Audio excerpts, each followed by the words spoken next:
Hello and welcome to another tournament in review. Today I take my Drukhari out to the Champions Cup in Dallas, Texas. Let's dive in. The Dark King.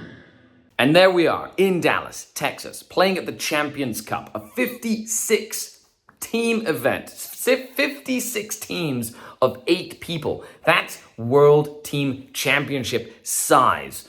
Some of the best teams from all around the world that are not the national teams, some of the best players you've ever seen, and I got to go down there and play my Drukhari. A huge shout out to The Red Dragon, which is the team I played with, and of course Dan from The Red Dragon sponsored my trip down. I got to play with the team, we got to see a bunch of people. So this is that story. I'm going to show you my list. We're going to see how the list did in the 6 different games, and then we're going to come back to the studio and break it down so that you can learn all the nuggets I learned at this massive event. Let's begin with my competitive Drukhari list. 2,000 points of Drukhari. I have played this list probably 50 or 60 games. It is a very solid list and it works very well, even in the current Pariah Nexus meta. I have Lilith Hesprax with a unit of 10 witches. I've got an Archon.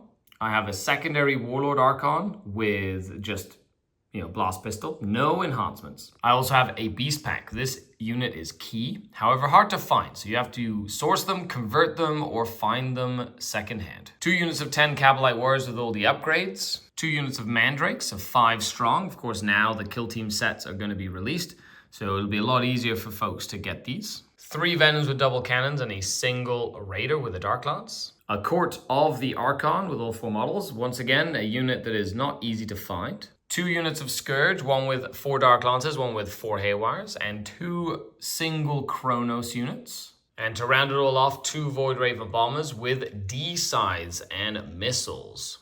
And that is 2,000 points on the nose. Now, this list does a bit of everything. It also has 5 Incubi, which I forgot to mention. But you can fight, you can move, you can score points, you can kill stuff, and the planes really don't play the rules of the game.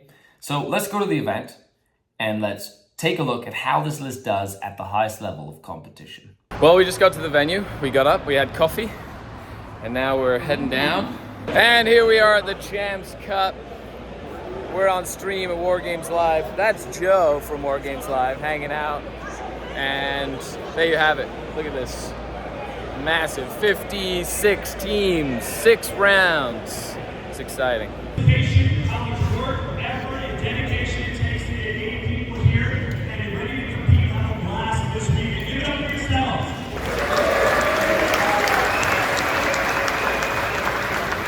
So we're doing pairings against Hobgoblin. It's going to be really fun. And everybody else is doing pairings. It's 4-hour rounds, which is really cool. And the cool thing about unlike other team events, they're using like 4 different styles of tables. So we have some frontline gaming style tables, we have WTC tables, we have Games Workshop layout tables. So not only are you picking the best matchups for who you're playing against, you're also picking sort of like a table style. Like table pick has a big difference in how you play the game. So it's really cool to see. Round number 1, playing against Hobgoblins. Make sure you check them out on YouTube. They do live streams and stuff. It's really cool. Playing against Sisters of Battle on Linchpin and Fog of War. You know what I think about Linchpin. I hate that mission with a passion because it's really unbalanced in my opinion. But I did go first. The Beast Pack got really busy. Other than that, Nick is on stream with Mr. Gore Daddy. And then everybody else having a good time on the War Games live stream. So make sure you check that out. But wish us luck. Round 1 of 2 for the day. Really exciting. It's like the energy is palpable in this room. It's fantastic.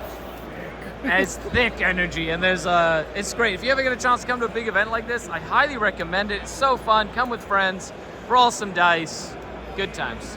And that's it for the game. So against the Sisters, Bringers of Flame. Great game, had a lot of fun. I did end up winning 15-5. However, the team did end up losing the round by 10 points. So we didn't end up losing. It was 7. It was close, very close round. A couple of games did not go our way, and we ended up losing the round. However, that's it. 5 more rounds. Time to go have some fun, meet some people, roll some dice. It's going to be a great time. Round number 2, doing pairings again. and everybody is doing pairing, so they're 2 rounds per day, 4-hour rounds, and there you have it. Everybody's having a good time. And here we are, round number 2. That's right. We're playing against the Mile High Militarum, and I get to play John from Tau Tactics. Make sure you check him out. He does a bunch of cool tactical videos and stuff for Tau. So if you're a Tau fish person, fish cow, check it out. The link will be in the description. Round 2, let's go. And that's the end of the game. So going second really did help me score a bunch of primary at the end. As you can see, it's the ritual, so I'm making objectives like all over the place. It was a 15-5 win for the Drukhari. We did end up winning the round, so 1 loss, 1 win. And now we go get food and relax, and then we're back here at the hole tomorrow morning, which is super exciting. Well, we started day number 2. I ended up playing against Chaos Knights, my 3rd round, against Wombat Wargaming. A huge shout out to Wombat Wargaming, who drove, some of the crew drove like 16 hours to get to this event. Playing against the Chaos Knights on Purge the Foe, I ended up winning 17-3. It was a fantastic game. Just in and out of transports. Playing on the Frontline Gaming terrain set, which is very different than GW and WTC terrain set. A lot more angles, not as many places to hide, but still some decent hiding spots. Anyway, so with that, I believe we did win this round, and now we move on to round number 4, the last round. We're at the halfway mark of 6 rounds at the event. Let's go get some food. Round number 4, playing against Charlie and his Tyranids. He went first on Take and Hold with Hidden Supplies. And we're using the FLG terrain again. Of course, a little bit different than the other terrain that I'm used to.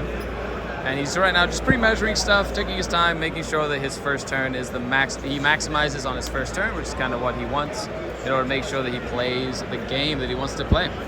So with that, though, wish us luck. It's the Matt Roots team, so it'll be a fun time. We're looking forward to it. Oh, and that was the end. So I did lose this game, 11-9, very, very close. Lots of monsters. I want to know who won. And at the end of the day, we did tie the round, so it keeps us, in where we thought we would be. It was very, very close. Good job to the team. Good job, team. Good job, team. All right, and now on to round number 5 tomorrow. Woo! We are on day 3. We're back on row 7. We had to play Frankie Giampapa and the Zero Comp crew, which I'm really excited about. That'll be super fun. So shout out to Frontline Gaming and Reese and Frankie and the whole crew. And of course, they're helping with the event here, which is awesome. Nice, we get to play Zero Comp. I get to play Mike and his World Eaters, and really looking forward to it. World Eaters going first, and I got my sacrificial, just don't come into my deployment zone, bro. So, Vex is happy with the sacrifice, and other than that, World Eaters are just gonna come at me, bro. That's what they do. Lots of berserkers though. And it's a good time. All right, let's do this. End of the game. The Lucky Ducky didn't do it. It was a 10-10 draw. Failed to kill Angron, survived with 1 wound, literally tried to do everything at the end. He passed all his saves, and I didn't roll enough wound rolls. And that was the difference between a 12-8 and a 10-10. Fantastic game. We're both completely annihilated. Oh, what a fun match. Awesome. So with that, on to the last round of the game for tomorrow. Round number 6, playing against Drew and his Forge pack. So we're playing Scorched Earth, Crucible, and he's going first, so it's definitely gonna evolve into like a murder joint at the end of the game here. Other than that, it's pretty straightforward, nothing too crazy. We'll kind of see what happens as we go. If he gives me any kills, I'll go for them. Other than that, having a good time, just really enjoying it. Shout out to everybody who came down to this. It's gonna be a really good time. So, last round, wish us luck. Let's dive into it. We did lose the last round though. So, and then we can come back to the studio. We're gonna go over my list, and I'll talk about my new list that I'm taking to start of Snotling next weekend. So that one's gonna have the 10 incubi brick. I'm really excited to try that one out, and I'm really looking forward to seeing how different it is. Okay, so last round.